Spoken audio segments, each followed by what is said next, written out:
So I'm talking to the last unified, undisputed, welterweight champion of the world. So, as you know, we have a fight for the 4-belt era.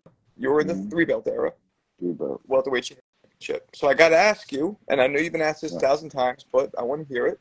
Who you got to be the next undisputed welterweight champion of the world? Well, like I said, we dealing with two of the greatest of our era right now fighters on the planet. Yep. And you got to be very easy at how you talk about you picking these guys, because it's very hard to pick.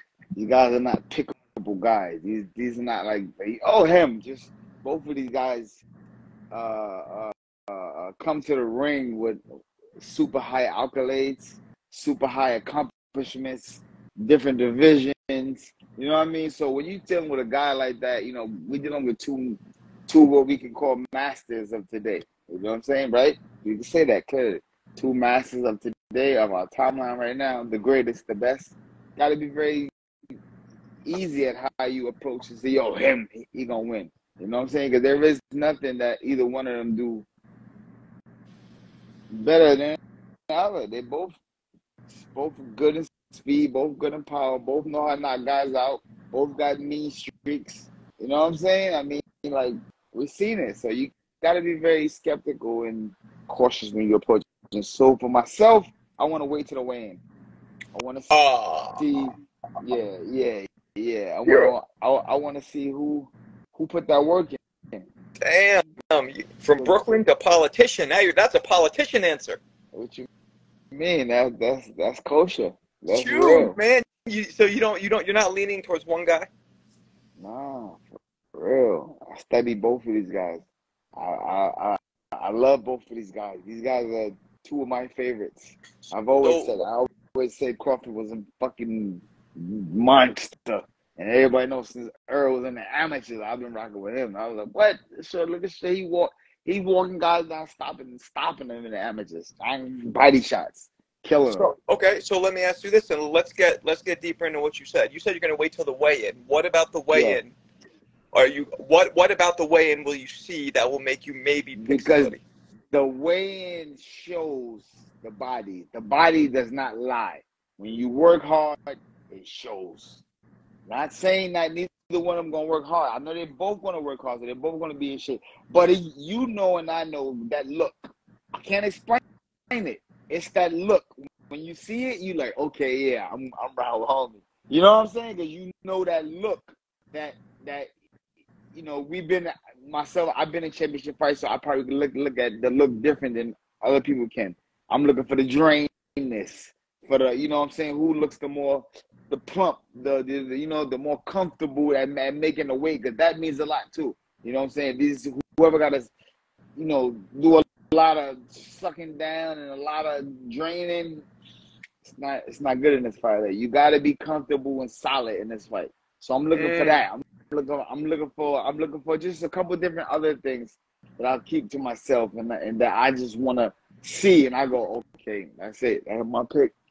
Well, let me ask you this. A lot of people are talking about the apparent size difference, whereas Spence is supposed to be taller and a bigger frame. No. So have you met them both in person? No. Yes. And is there a size difference? Yes. Okay.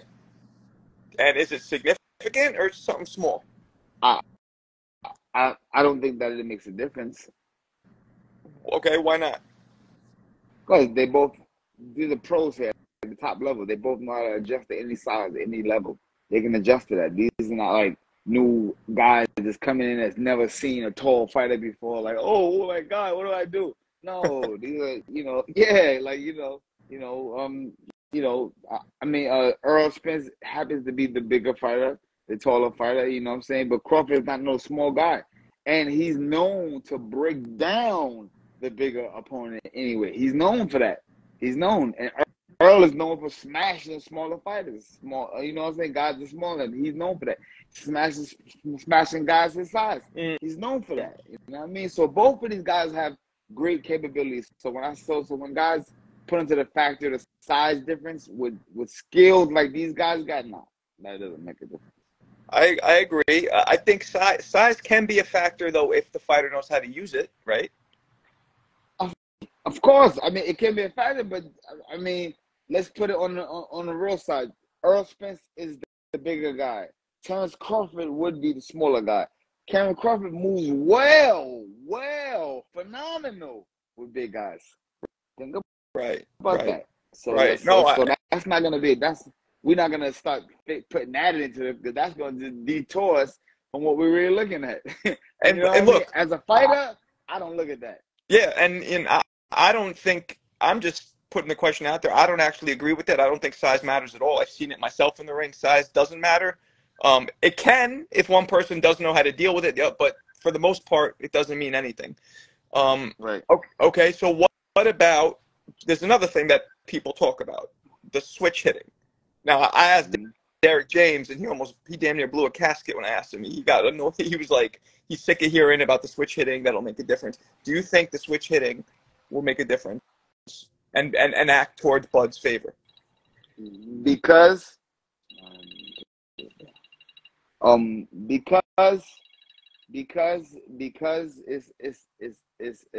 it's been put out there.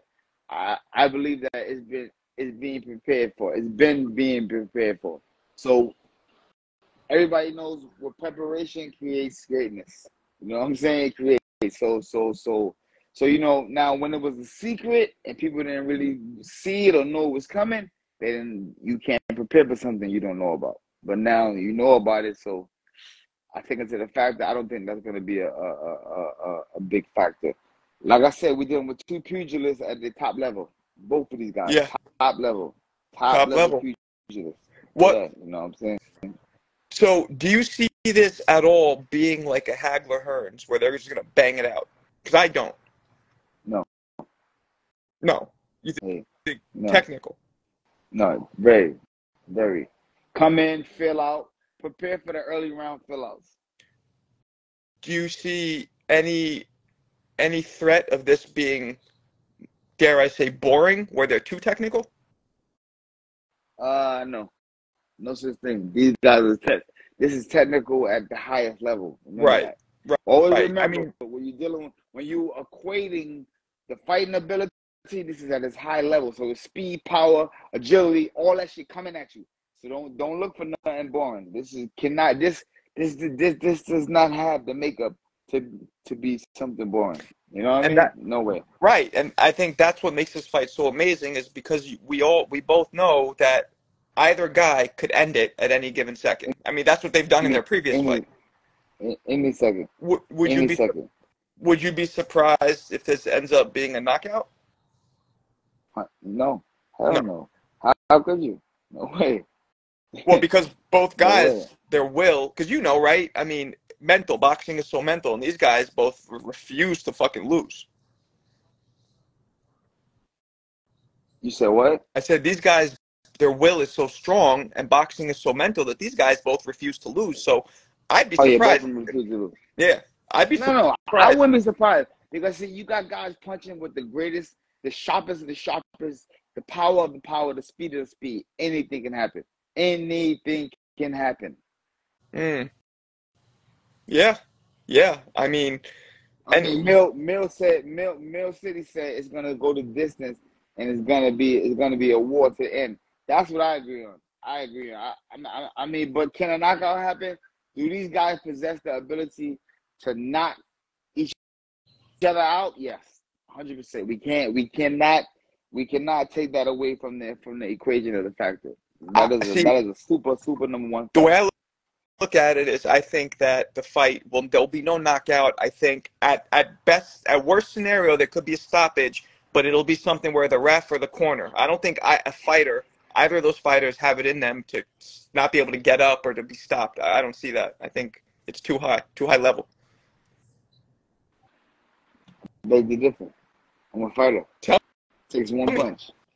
Tell me. Okay. Takes one punch. You come from the school of one of the greatest. The people who start, one shot. Yeah, but I also know, like, mentally, You're right. Though. Look, yeah, you're right. Look, it's boxing, and anything can happen. That's true.